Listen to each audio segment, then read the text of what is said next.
Hello, and welcome to tonight's webinar. My name is Jennifer Springer, and I'm with the Center for Teaching and Learning, and we are thrilled to help support the SHS webinar this evening. Very brief housekeeping items to cover before I pass it over. Remember, this webinar is being recorded, and we will post it to our CTL LibGuides webinar page within 24 hours. We encourage you to ask questions and have conversation in the chat. And we have some wonderful student and NCU alum moderators tonight. And with that, I'm passing the introductions to tonight's webinar over to Tabitha Myatt. Yes. Good evening, good afternoon, wherever you are in this ether today. I thank you all for joining us for our monthly IPE webinar series session. Tonight, we're going to be welcomed and, just enthralled in compliance with Dr. Donovan Williams. But before we get started, I'm again Tabitha Myatt, DHA student and IPE advisory committee member. And I would like to just share a couple of reminders for this evening's webinar. We ask that you guys ask questions at your, put them in the chat box. We will have time after the presentation for you guys to ask questions as well. In addition, I want to remind you that next month in November, we will be having our monthly webinar session as well. However, we're going to have it a week earlier due to the Thanksgiving holiday, which will be on the 17th. That webinar is entitled, and you'll see it in the comments and probably posted on the banners when you enter the NCU site. When you log on, it's entitled the National University Plaintree Silver Designation Promoting Person-Centered Care. Okay, that panel presentation will be delivered by Dr. Gloria McNeil and her team of colleagues. So we ask that you guys go ahead and register as soon as possible. I encourage some of your other colleagues to join us as well. We'll look forward to that webinar. And without further ado, I'll go ahead and introduce to you Dr. Donovan Williams. Okay, Dr. Williams is an adjunct core professor in the Master and Doctor of Health Administration programs here at National University.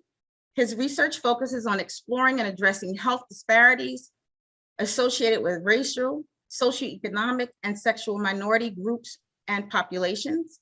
Dr. Williams has a bachelor's degree in health informatics and information management, a master's degree in health services administration, and a PhD in public affairs with a conduct specialization in health services management and research.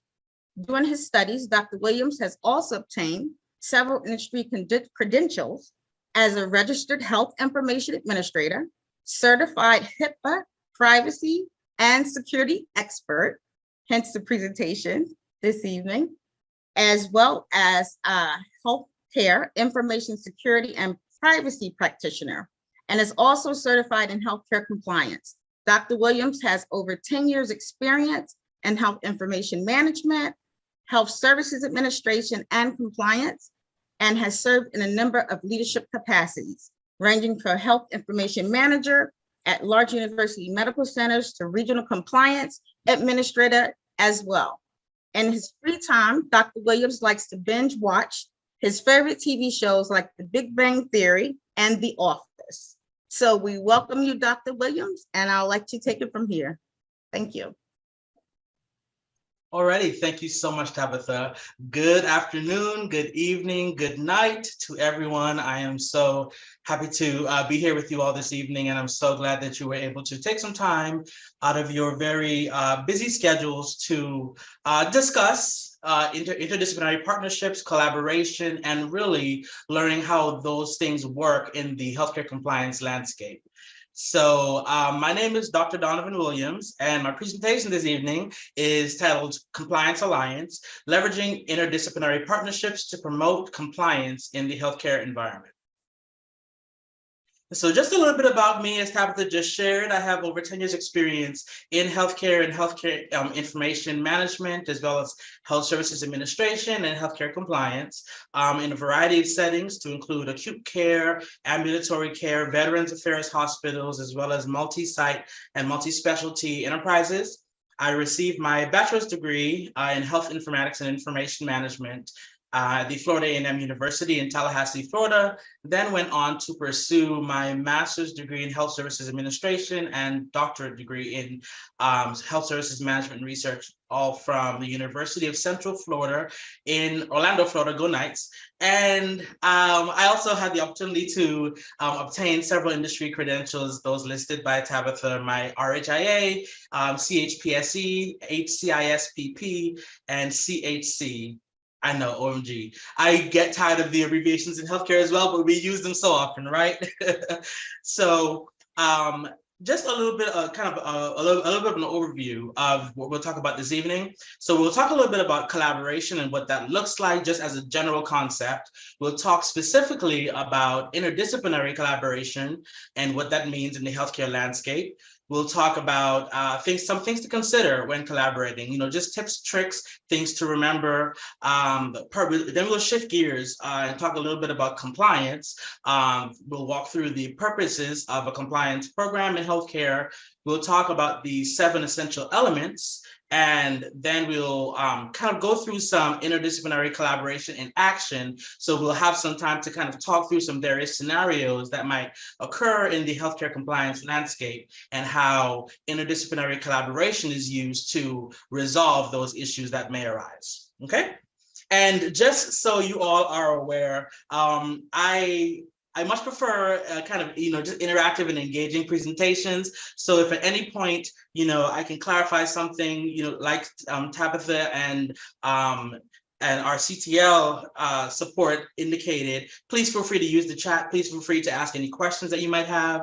If I need to slow down, please let me know. I tend to, get very passionate and speak very quickly. So, if at any point you have anything that's just on your mind, you need to get it out, just please feel free to get it out, okay? I would hope that, if you are not on camera, and that's fine, that when the time comes for questions, please feel free to unmute yourself and, we can engage in discourse as needed, all right? Does that sound good to everyone? You guys can use the reactions and give me thumbs up, raise the hand, whatever you choose, okay? All righty, I see some interaction, that's great, okay. So let's talk about some thoughts about collaboration. So how many of you have heard some of these quotes before? Teamwork makes the dream work. That's by John C. Maxwell, right? Alone we can do so little, but together we can do so much, by Helen Keller. Individually we are one drop, together we are an ocean. And success is best when it's shared, and that's by Howard Schultz. So how many of you have heard these quotations before? I'm sure, depending on where you are in life, we've all come across at least 1 or 2 of these before. One very common, of course, that we hear all the time is teamwork makes the dream work, right?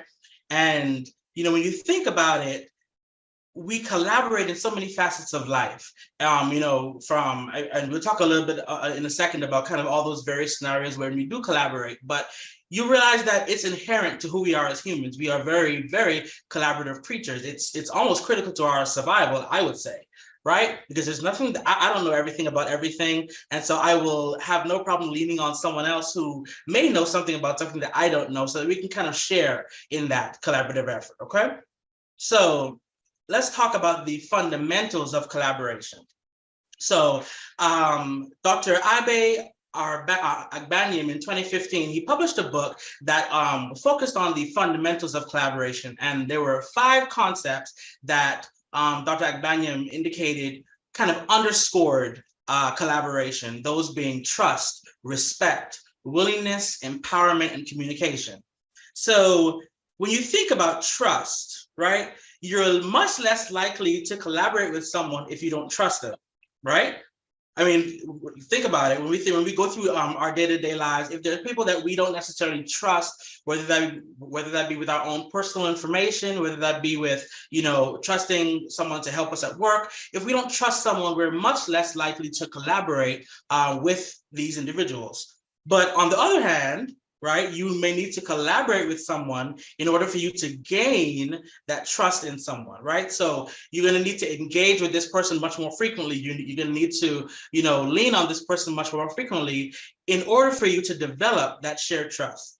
The same can be said about respect, and that can be, the respect for one another, the respect of opinions, backgrounds, differences of opinions, that kind of thing. All of these things are paramount to successful collaboration. So when you think about that, with limited exposure, right, to any individual, to any process, anything, you don't necessarily know what you don't know, right? There's those unknown unknowns. But in order for you to respect those differing opinions, those backgrounds, those belief systems, values, those kinds of things, you're going to need that exposure. And how else do you get that exposure if not by collaborating? So, it's interesting to see kind of the interplay between these concepts and the overarching concept of collaboration. You realize that one, needs the other to succeed. Willingness. So the will and intention is a huge part of collaboration, and the willingness to trust others, the willingness to respect others, the willingness to communicate, the willingness to work toward a shared goal is all important to successful collaboration. And finally, the empowerment of oneself or others, that's also critical to collaboration. So you may be able to lean on your teammates if you need to keep the train going. And similarly, your teammates should be able to lean on you for empowerment when the time comes. If there's someone who becomes disillusioned, right, or fatigued, you may be needed to kind of empower that person. You collaborate, you say, hey, we can do this. Hey, what do you need from me? How can I help to lighten your load? So you see there where that empowerment comes into play. You need to be able to empower one another on a team in order for you to continue to work toward that shared goal. And finally, and quite possibly the most important concept of them all, is communication. So communication is likely the most important concept because you can't trust someone without communicating with them first. You won't know what to respect about someone if you don't communicate. You won't be able to develop that shared willingness and interest if you don't communicate. You won't be able to empower someone if you don't communicate. So communicate is quite possibly the most important of these 5 concepts as posited by Dr. Agbanyam. And you must communicate effectively in order for you to build trust, to develop mutual respect, to keep up the engagement and empowerment, and to develop that will to succeed.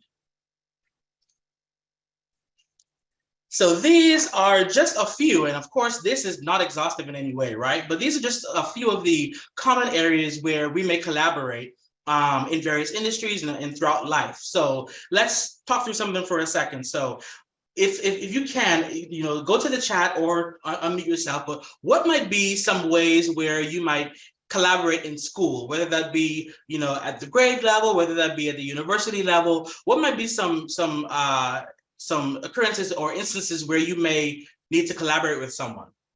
What do you all think? Team projects. Yes, team projects. So, we've all had team projects where we've, maybe been forced to work with others, right? Maybe we've been forced to work with others, and not only to get ourselves out of our shells, but really to begin to understand and develop that underlying concept of collaboration, because there's no way to succeed professionally without collaboration, right? No one man can do it all on their own. When you think about research, even insofar as your development of a dissertation, there's always going to be a need to collaborate, right? You have your chair, you have your subject matter expert, you have your academic reader, you have those individuals who bring certain strengths to the table where you may lack. And so that from that point, it's kind of developing in you the importance of collaboration, because once you have completed your dissertation or your master's thesis or your capstone project, whatever the case might be, and you matriculate into the professional arena, or if you're already in the professional arena, you may already be kind of used to collaborating, right? When you think about research, you'll almost find that whenever you're looking at a research paper, there's always probably a minimum of 2 to anywhere up to 12 collaborators on a research project. And when you think about it, you might say, well, this paper is about 10 pages. Why did it take 12 of us to work on this paper, right? So when you think about it that way, there's a need to lean on someone. There's always going to be someone who is stronger at something than you are. Now, whether that be you engaging with a theorist to kind of help you to begin to think of things theoretically and understand what theories may underpin whatever concept it is that you're studying, or perhaps you are engaging with someone who specializes in the target population that you are looking to study, there's always going to be a need for you to collaborate and research. Sports. And I'm not sure if any of you are sports aficionados, when you think about sports teams, there's always going to be someone that plays an integral role, right? There's the, if you're in soccer, there's the forward, there's the goalie, right? Each person plays a role, but each of those roles kind of works together to accomplish that shared goal. Same thing with government. The various levels of government are intended to work together to, make sure that they're providing as best and as meaningful of a life experience for its citizens and residents. In the healthcare environment, our physicians lean on the documentation of our nurses and physicians lean on the accuracy of the information provided by lab technicians, imaging techs, radiologists. There's the healthcare in and of itself is a very, very collaborative effort. And this goes into, just even the care that's provided. In order for a patient to be well-rounded in the care that he or she may receive, you're going to need to tap into so many different specializations, so many different fields. And that's the reason why, hospitals have upwards of hundreds to thousands of staff members, because each department, each unit plays an integral role in the overall wellness and health and care for that individual. All right. So what about construction? Who can tell me some ways, when you think about construction, who can tell me some ways where collaboration is critical in construction? Let's think, I guess, of when we're building a house or a house is being built. What might be the different expertise that might be incorporated into the collaborative effort? What do you all think? Dr. Williams? Yes. You need the architect to set the standard for what will be in the construction. If that's what you're speaking of, are we talking about like a home construction collaboration? Yeah, absolutely. Okay. Absolutely. Absolutely, Dr. Rogers. So you need the architect, right? It all starts with the architect who is setting the stage, building the plans. You need the masons, the construction workers who are going to set the foundation and start to build the house. You need the plumbers, and each of these groups is not going to have the same individuals. Granted, there are persons who are, who are skilled in that way. But when you think about it, generally speaking, there's going to be different persons who bring different levels of expertise to the project to ensure its success. You have the plumbers, you have the electricians who are going to run the wiring and connect you to the grid. You may have the persons who come in and install your cable. You think there's all these different facets and ways that we need to collaborate when we're thinking about construction. So let's get to the very end where the quality is assessed by the inspectors, right? Absolutely. So they come in and make sure everything is done per code. Up to code. Right.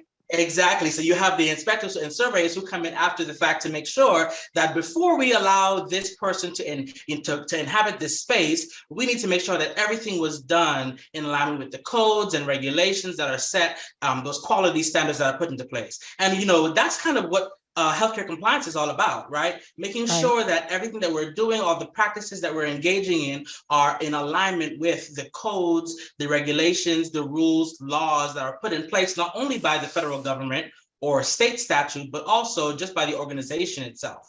Right. Thank you. Thank you. So we have a couple of, Dr. Williams, not to cut you off, but we had a couple of comments in the chat box. Research, healthcare settings, government funding, getting permits related to the construction, which ties into the inspectors, as well as relative to provide the open posting of property, bank to finance the mortgage. And what's interesting about those, thank you so much, Tabitha. What's interesting about all those responses is that you realize that, in the discourse that Dr. Rogers and I just engaged in, everything that was just named in the chat are all different, right? So that right there shows the importance of collaboration. There are things that I may not think about, that Dr. Rogers may not have thought about, that you all might think of. And so that shows the strength in not only collaboration, but really interdisciplinary collaboration. I work in healthcare compliance, and my background is health information management. Dr. Rogers may be skilled in nursing and understand it from that perspective. understanding the strength in interdisciplinary collaboration is why we're all here. Okay, so interdisciplinary collaboration, and Baggs and Schmidt said in 1988 and Fagan in 1992 that it's the capability of professionals to effectively embrace complementary roles within a team, meaning that they work collaboratively and cooperatively, and they share the responsibilities for problem solving and make the decisions needed to formulate and carry out plans. So it allows for the evolution of ideas. And I think we spoke to this earlier, Veronica, if you recall, we were talking about kind of that, the evolution of ideas and sharing of experiences and the strength in not only being able to understand someone's perspective, but also be able to maybe understand a novel way of thinking that we wouldn't have engaged in before had we tried to, complete whatever the project was independently. So you kind of gather those mixtures of characteristics from those various disciplines. And it's a complex phenomenon that's often formed between two or more persons, or fields or teams, what have you. You can collaborate across the microscape, the metascape, the macro, at the macro level. Collaboration can happen on any of those landscapes, but the importance is that you're working toward achieving a common goal. So it invites people with firsthand knowledge and expertise of the situation or the problem at hand to drive change, okay? And while at the same time, it creates opportunities for better learning and for cross-training. You can learn so much by collaborating. And so just some things to consider when we're collaborating. So you want to keep an open mind, right? There's not going to be any project that you approach where you know everything about a project. And I think it would be a disservice to ourselves, right? A disservice to the overall success of the team for us to be, I won't say arrogant, but so confident that we believe that we know everything about whatever this topic is, and that there's no one that can teach us anything additional, okay? So at the start of any project, it's very likely that there's going to be differing opinions and just of variance in thoughts and views. And you shouldn't be afraid to over communicate, just so that you can explain not only your perspectives, but really better understand somebody else's perspectives, because that will help you guys to kind of recalibrate whatever ideas, thoughts, and opinions are being shared to really get those synthesized into approaching more closely that common goal, okay?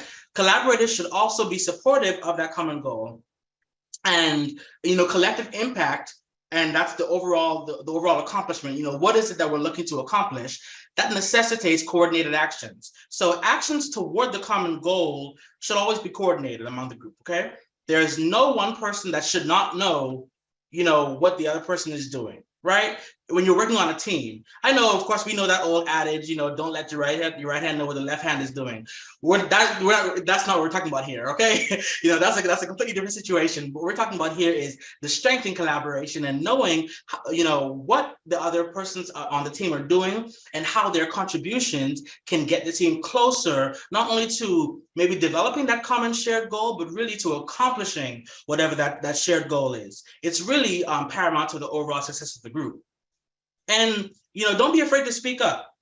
So if you believe that a particular practice or process is not working, or, maybe there are some gaps that you're identifying, do not be afraid when working on a team or collaborating to speak up and say so. Because, not only can the team examine it and, like I said, identify those gaps and maybe reduce or eliminate any gaps, but also you could be the catalyst to encourage others to do the same on your team.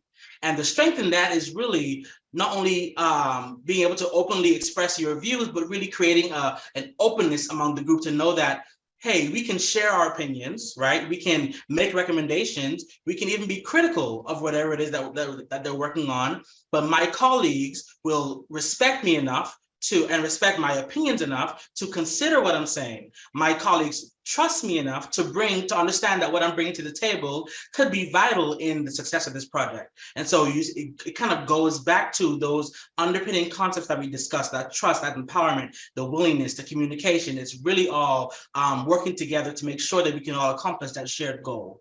And like I said, it really goes back to that empowerment. And so when you think about, appreciating individual strengths and giving credit where due, For lots of persons, we find our drive and our determination in not necessarily getting the validation, but really knowing that our counterparts or our teammates are recognizing our efforts and that they believe, just as we do, that our efforts are adding to the success of the group. Okay, and so don't be afraid to acknowledge the individual contributions of your teammates, but understand at the same time that the overall success is a shared product.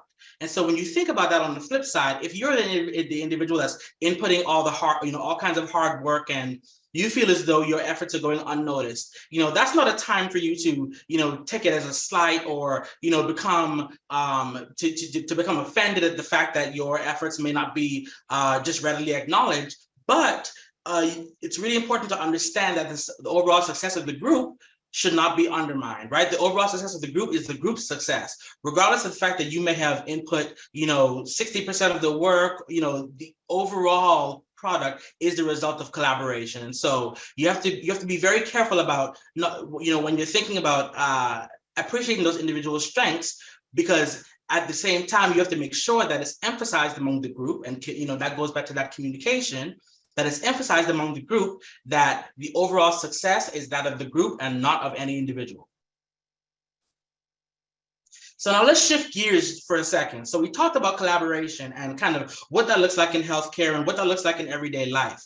So how many of you are familiar with compliance in healthcare and what a compliance program is all about in healthcare? Okay, I see Veronica raising her hand. Okay, so, and in this image can maybe kind of give you some indication as to what healthcare compliance may be all about. Regulations, rules, standards, policies. Let's go ahead and talk about. And before I do this, I see that there's a question: how does a group of strangers build cohesion? And so that's a very good question. I would say that it goes back to that communication, okay? And those unknown unknowns. We don't know what we don't know. We don't know how to respect the differing backgrounds of an individual, but it's important for us to communicate so that we can not only understand where persons are coming from, but really understand the differences in the ways that we might think, so that when we're working on projects, you can further communicate, better communicate. You might, better understand how best to convey information to a person. Each person has differing learning styles, and that might be something that should be communicated at the very start of the project. Maybe there are ways that you work better. Maybe you are an audiovisual learner or a kinesthetic learner. Maybe you need to get your hands in the weeds of things to better understand things. And so communicating those things up front, and I will always say, over communicate, because communication is really what provides that context to understanding one another as individuals. We cannot understand one another as individuals if we do not communicate. And observation is useful and powerful, but the communication, really getting that firsthand experience, is what really drives that development of that cohesion. So I think it's a very good question. I would say, I'm no professional in, or no expert in collaboration, but in my experience, what I found is that communication, and we hear this all the time in all relationships, right? Communication is what's key. You over communicate, tell people what your likes and dislikes are, tell your teammates how you prefer for information to be conveyed to you. How do you prefer to collaborate? Do you prefer to to do things via Zoom or Teams? Do you prefer in-person meetings? Do you prefer no meetings at all? And you just want to collaborate on a Google Doc? You present that information up front, and it will better help you to be able to build that cohesion, because each person will be aware of what's needed to be successful as a group. Does that answer your question? Awesome. All right, so the purpose of a compliance program in healthcare.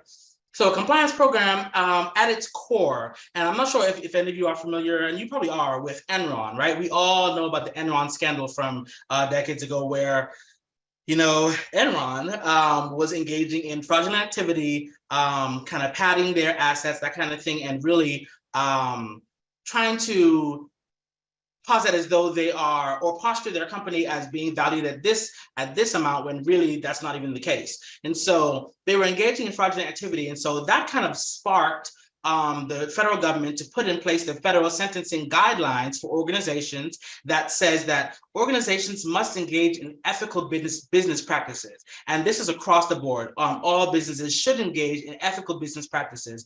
That means that they shouldn't be engaging in waste. They shouldn't be engaging in abuse. They shouldn't be engaging in fraud. And so that was then extrapolated to the healthcare environment, because healthcare, is a business, right? We know that people are at the center of what we do, but really on the back end, healthcare is a business just like any other business. And so in that vein, we have to think of it as a business, meaning that we have to apply the same standards that we would to, say, an investment firm or a financial company or a bank to a hospital, right? Same things. In those cases, we're dealing with, person's livelihoods, their money, but in these cases, we're dealing with life and death. So when you think about it, it's even more critical, right? It's even more important for us to make sure that we're engaging in ethical business practices and practices that are in alignment with quality of care standards. So that's the overall purpose of a compliance program, is to demonstrate an organization's commitment to integrity. It says that we are going to carry out ethical business practices. We are going to engage with patients in a way that is that meets the standard of care and the quality of care that's expected of our fields, whether that be medicine, whether that be nursing. We are going to engage with patients in a way that aligns with our standards. We provide education and prevention and early detection of issues. We encourage the reporting of issues. Compliance programs detect and identify and mitigate instances of fraud, waste, and abuse. It identifies and documents and manages instances of perceived or actual conflicts of interest. It develops policies and procedures and makes sure that those policies and procedures are being effectively and consistently enforced across the organization. It's recommending sanctions for issues of non-compliance when we find that persons are not engaging in ethical business practices, and we are doing that in a consistent manner across the board, and really ensuring that the facility and organization compliance is in compliance with federal and state regulations. And so with that, in the federal sentencing guidelines, there were 7 critical elements that the federal government stated are really, really important and essential to establishing and maintaining an effective compliance program. So the first would be our standards of conduct. It's very important for team members for us to document, right, our expectations of our team members. How do we expect them to behave? How do we expect them to practice? What is it that we expect of them as team members of our organization? So we do that through our written policies and procedures and our codes of conduct. We also have oversight of a compliance program, and that can be in the form of a compliance officer, that can be in the form of a compliance committee, or just really generally any high-level oversight. There has to be someone or a team of someones who are responsible for ensuring that the organization is operating in a way that is in compliance with state and federal regulations, as well as the internal policies and procedures. You provide education and training, so that's done through the formal new employee orientations, annual training and education, as well as targeted trainings whenever issues arise. Open communication, there has to be a way for patients, staff, whomever to report issues of noncompliance. And then from there, you have to manage those incidents of noncompliance. And so that means that you have to have a process in place to respond to those issues. You have to be able to perform prompt investigations and respond to those issues in a manner and so that goes to the enforcement, and that's in a manner that is consistent across the board. So, those standards of those disciplinary standards, those code of conduct and policies and procedures that kind of identify, if you do this, it could result in this. It has to be applied consistently across the board. And so what that means is that if we find that there's an entry-level staff member, let's say a registrar, or even a mid-level staff member, such as a department manager or supervisor, if we're finding that they're engaging in unethical business practices, and we decide to terminate that employee for that offense, and we find later that there's a C-suite level, let's say a COO or CFO, who's engaging in unethical business practices, and maybe the two situations are parallel, we have to ensure that the way that we respond to the higher level individual is the same way that we would have responded to the maybe lower level individual. We can't give the appearance that we're protecting and shielding the persons that are managing the organization and giving them the benefits that we would not give to our staff. It gives the appearance that maybe some staff are expendable, and that is something that we do not want to do in healthcare, or really just in any business in general. And finally, we have to implement monitoring and auditing schemes. So that's systems that are in place for identifying compliance risks. And so we can't just depend on reporting mechanisms, right? We can't just say, oh, okay, well, we'll just wait for things to come through the hotline, because in healthcare in particular, there tends to be a culture of silence. There are persons who don't want to report their coworkers, even though they see them doing something wrong. They don't want to report it because they don't want to create a tiff within the group. They don't want to drive a wedge between them and somebody else. And so there's this culture of silence. And so as healthcare compliance officials, we cannot depend on reporting mechanisms to identify those instances of fraud, waste, and abuse, or any issues of noncompliance. And so the government requires that we implement monitoring and auditing schemes that will allow us as an organization to detect those instances of noncompliance, even if they aren't reported. And so you can kind of see how all of these things work together to create what we know today to be our effective and essential compliance programs. And so some common issues that we deal with in healthcare compliance, and even of all of these, I think this is about 23 different issues and regulations that we might deal with. This does not run the gamut, right? There's so many more things to consider. So you have things like EMTALA issues, and if you're not familiar, that's the Emergency Medical Treatment and Active Labor Act that says that if somebody should approach your organization or in active labor or in an emergency situation, you can't just divert them elsewhere or turn them away without first stabilizing that patient. So we deal with those issues, and that's a reportable offense from organization to organization. So if we were to send a patient to an area hospital or ED without stabilizing them, that ED can then report our facility to the government for non-compliance with EMTALA. Things like Stark Law, self-referral and anti-kickback statutes, CMS compliance and coding and billing, the risk to physical safety and violence, loss of equipment, registration and verification errors. There's so many things on a day-to-day basis that you can be tasked with kind of ensuring is occurring in a compliant manner. And when you think about it this way, and I'll give you guys a bit of background. In my capacity, I am responsible for managing the compliance programs for 4 hospitals, 80 odd physician practices, EDs, imaging centers. The number just goes up and up and up, right? So there's no way that I can be in all places at once. And there's no way that I can handle all of this by myself, even though I am charged with that responsibility. So that's where in compliance, collaboration is so important. So some of the common fields and backgrounds that we collaborate with might be human resources, legal, IT and information security, quality management, risk management, physicians, nurses, patient experience, HIM, pharmacy, security. You realize that when you go through this list, you're like, that's pretty much every department within the hospital, right? And when you think about it, there's so many laws that kind of regulate the healthcare environment that there's no way that the compliance professional alone can accomplish compliance without leaning on the individuals that carry that expertise in that area.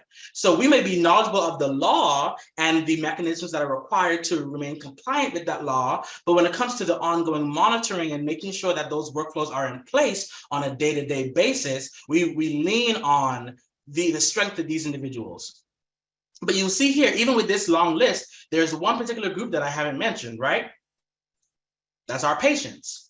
So we have to engage with our patients, and we have to collaborate often with our patients, because they're the hallmark of what we do in healthcare. Okay, if a patient is unhappy, we have to do everything in our power to resolve whatever that issue is. And that's because not only because, you know, it can be bad for optics, but really because we in compliance and we just in healthcare put the patient at the core of everything we do. They're very, very important and they're critical to our missions, and they're really why we are here. So if we collaborate with patients often to investigate issues of non-compliance, whether that be privacy breaches, whether that be medical identity theft, whether that be quality of service issues or quality of care issues, if there is a surgical error or a risk management issue, a sentinel event, we often engage with patients and their families to carry out our investigations. We sometimes and often investigate and interview patients and their family members to understand from their perspective what happened, to gain better context about what may have surrounded the issue. What do they think may have led to the issue? And then we can take this information and kind of color our investigation and understand where we're going to take our investigation toward that resolution. And so collaboration action in compliance. So I wanted to walk through a few scenarios that, you know, on a day-to-day basis, really, you might be responsible for carrying out or really being the compliance arm in. And so the first of which is, you know, there's a large multi-hospital health system, and they're expanding their reach across state lines and acquiring a medium-sized children's hospital one state over. So we're talking about one health system purchasing another hospital or health system. So you can imagine, just based on that, the sale itself, that there's a lot of things to consider from a compliance perspective, right? One of the things being the due diligence. So before the prior sale, before that final sale goes through, there's what's called a due diligence review, and compliance partners with legal and partners with, you know, other leaders within the organization to perform this review to determine whether there are any risks with this purchase. So before, you know, our president or CEO signs on that bottom line, we want to make sure that we've done everything in our power to ensure that this organization that we are going to now subsume into our operations, that we're going to, that they're operating in a manner that's compliant and that can be consistent with the way that we practice. So in that review, we may look at things like outstanding litigation. And we can't do that without legal, not only legal in our organization, but also across state lines, partnering with the legal counsel for the other organization, as well as the compliance officials. We may need to understand what the common patient complaints are so that we can identify any trends and patterns. You know, do we have specific physicians that we're seeing that, okay, within this year's time, we've had maybe 100 complaints from patients about this one particular physician. Now, can we make a decision and say, okay, we will go ahead and purchase this facility, but maybe we don't want to extend an employment offer to this physician. So we're going to identify all of those risks before the final sale goes through, okay? And you can see that when we're thinking about all those layers, there's no way that one person can go through and do that. That review would take months to years if one person did it. So you collaborate across disciplines, you collaborate across fields, you collaborate across state lines, and you find out the information that you need to know, and you make the decision based on that information, but you cannot do it alone. And even after that purchase is made, when you think about now bringing on probably hundreds of staff to thousands of staff members, there's going to be a need to onboard those staff members into your way of doing things, right?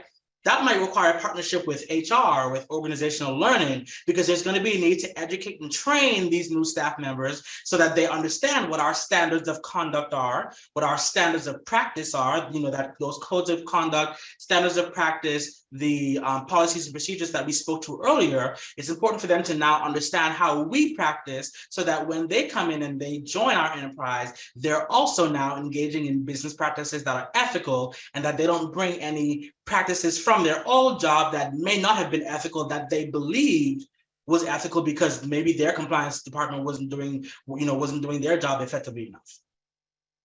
And I'll take a pause, and I see a question here. Looks like Dr. Rogers is asking, as a patient, when we receive our monthly EOB, how do we dispute charges that were submitted to our insurance that we know did not take place, i.e. an electrocardiogram or a televisit? And actually, that's a very, very good question. So let's talk about the second point here, right? So it says a patient contacts the facility, and it's kind of similar to your question, Dr. Rogers. A patient contacts a facility asserting that she was not seen on October 10th, but received an invoice for a visit on the date of service. Exactly. So this can be, sorry? No, I was saying exactly. It's that second bullet. Yeah, so so when you're thinking about you're receiving a bill that has charges on it that you're like, I didn't receive this echocardiogram, I didn't receive this I wasn't even at the hospital at this day. Matter of fact, I was in Vegas. How could I have been in Georgia if I was in Vegas, right? So when you think about disputing these things, you contact your compliance department at that facility, and they're going to conduct an investigation into the issue. And that right there is going to require some collaboration in and of itself, because let's just say you say, I wasn't even in town when that happened. Our practice is to say, okay, well, you know what? If you truly believe that your identity could have been compromised, we recommend that you go to law enforcement. And what that's going to do is it's going to put it on record that your identity may have been compromised, and it allows law enforcement to not only look at this instance, but also any other instances that may come up in future where someone's using your identity. And similarly, internally, we will conduct a thorough investigation.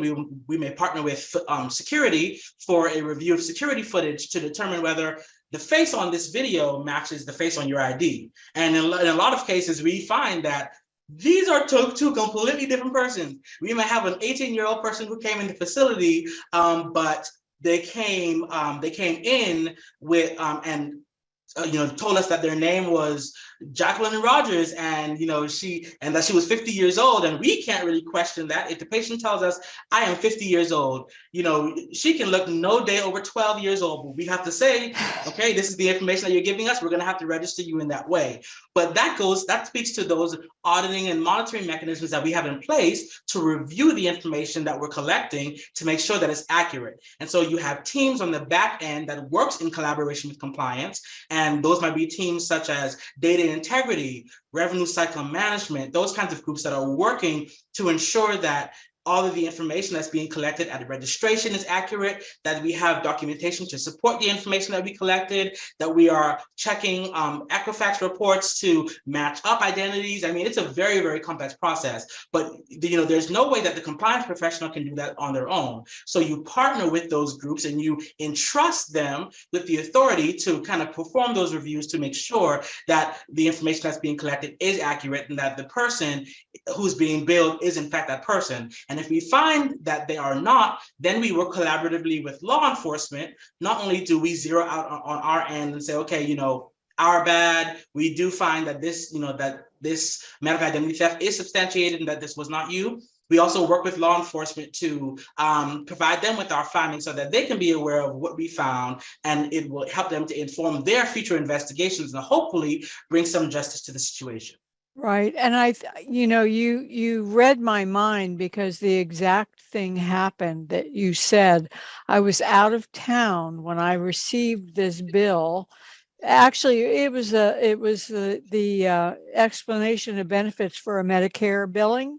Mm-hmm. And it was for a televisit that I did not have with a physician that was in another location from the location that I visited. Mm-hmm. And my problem was, how was that received by the people that I was challenging them, number one, and number two, I didn't want the EKG to be on my record if it was not my EKG, right? Right.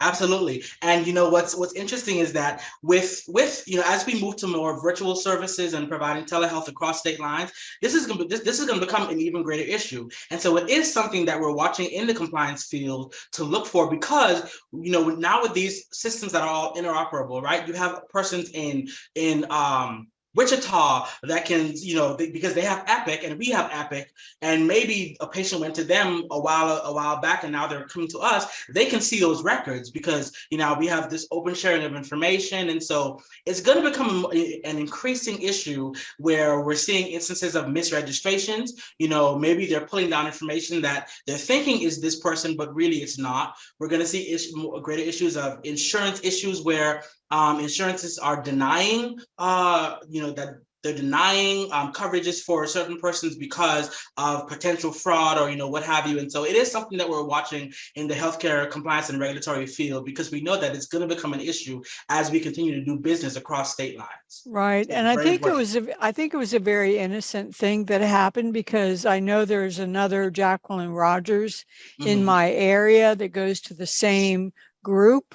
Mm. And so I think it was just a matter of pulling up the wrong Jacqueline Rogers and not verifying the date of birth. Exactly, not looking at those national patient safety goals that says you check 3 identifiers to make sure that you have the correct person in front of you. And that Right. happens all the time. I would say that that's probably one of my most common investigations that I conduct, is really those misregistrations, because they happen so frequently. You have, And when you think healthcare is a very intense environment, right? Yeah, Right. you have to do things very quickly, and so it's very. We're humans. We make errors, so it's very common for us to make mistakes. Absolutely. And remind us, Dr. Williams, about those 3 verifiers, date of birth.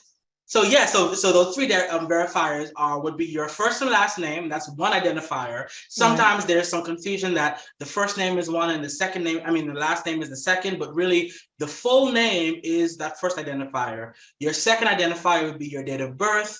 And then if those 2, if you're still not certain, your third identifier would be something like your address, phone number, email address, last 4 of the social, or the full social, whatever information you have at your disposal. You want to make sure that you are, at each step, that you're validating that you have the correct person in front of you. So I always tell my staff, if you're still uncertain, go to the next identifier and verify it. If you're still uncertain, go to the next one. So sometimes you might find yourself verifying up to 6 identifiers, because people's addresses can change, their phone numbers can change, so it's really important for you to just kind of make sure that you have the correct person in front of you. Right. So Dr. Williams and Dr. Rogers, quick question on the same topic.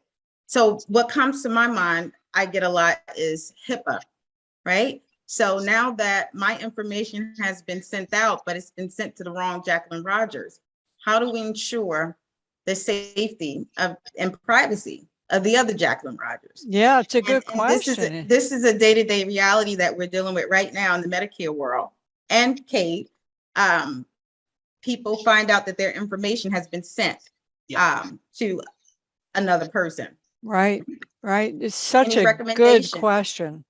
I deal with that on a daily basis as well, and that's, I would say, the second, because when those misregistrations occur, if we don't catch it early enough, and we have a team that's responsible for trying to catch those before we send out bills. But if we don't catch those quickly enough, then the bill gets sent out to the wrong person, and we have individuals who are saying now, well, my privacy has been compromised. So we conduct a thorough investigation, and we try as best possible to get that information back. We say we may send a FedEx envelope and say, hey, we understand that you may have received someone else's information. Can you not only send it back to us, but also sign this affirmation that says, in good faith, that you have not copied this individual's information, that you have not shared it, that those kinds of things. We're trying as best possible to gather those assurances, because that's all that we can do, is hope. We can hope that they didn't copy someone's information in a way that they're going to commit fraud or do anything that's unethical. But if it does happen, and if it rises to the level of a breach, then we would be responsible for reporting that to the Office of Civil Rights as a breach of privacy. Right. And then with that, depending on the severity. 7 minutes on the clock here. If you guys have any questions, all the additional participants, please put them in the chat or just chime in. And Dr. Williams, I'll let you recap and finalize. All right. So, and this is good timing because this is my last slide. So just some things to remember about collaboration, and particularly in healthcare compliance. Collaboration is both efficient and effective. You maximize the impact by sharing resources such as time and effort. You partner across disciplines, and it promotes shared and continued learning and innovation. Compliance and healthcare compliance is an inherently collaborative effort. One person cannot do it alone, and we lean on one another to really make sure that the organization is compliant, because we are doing it not only to protect our patients, but also to protect our staff and employees as well.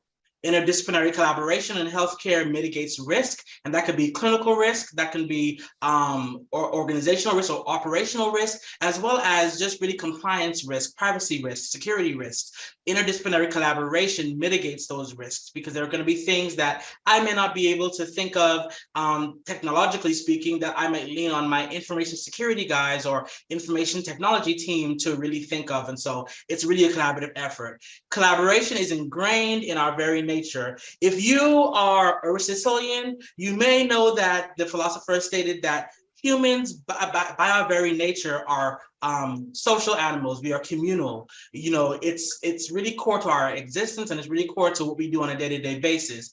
And in collaboration, you know, don't forget to have fun. It's so easy to kind of drown yourself in especially in compliance, in kind of the black and white of things, and you know, things can become very rigid. So I would say, you know, always read the room, look for times where persons maybe become defeated, look for, you know, signs of fatigue, and introduce levity. You know, that levity is always useful, not insofar that, you know, you want to distract from the overall goal, but, you know, provide that levity, make people smile, because it's going to make that collaboration so much easier and so much more effective, and really allow for the overall achievement and accomplishment of that shared goal. And these are just some of my references. And if by the end of this presentation, you feel anything like this gentleman here, please know that you can reach out to me. You can shoot me a text message at 470-483-6502. You can email me at dwilliams4@nu.edu. Or if you'd like to connect on LinkedIn and, you know, continue this conversation, please feel free to look me up on LinkedIn. That's Dr. Donovan J. Williams. And I thank you all so much for your time. And I hope that this has been very helpful and useful to you all. And I wish you a very, very good night. Thank you. Thank you, Dr. Williams. I have one question before we let everybody go. So is the customer always 100% right? That's a loaded question, but yeah, you know, no, the customer is not always 100% right. I'll give you an example. I conducted an investigation recently where a patient said that a team member of ours had copied down their credit card information and then, you know, placed an order on their credit card. And she was adamant. She said that I know it was her because she took my card in the back, and, you know, she was the only person to have it. And then in my investigation, I learned that just a day before, she was at another area hospital, and the address where the order was going to be sent to was at, you know, in that area, not near us. And so, you know, the customer is not always right, even though they can be very passionate and feel as though they know exactly what's going on. It's very important for you to conduct a thorough investigation so that you can, you know, definitively substantiate what's being said and really gather the facts, and not, you know, go off of assumptions. Great question. Thank you.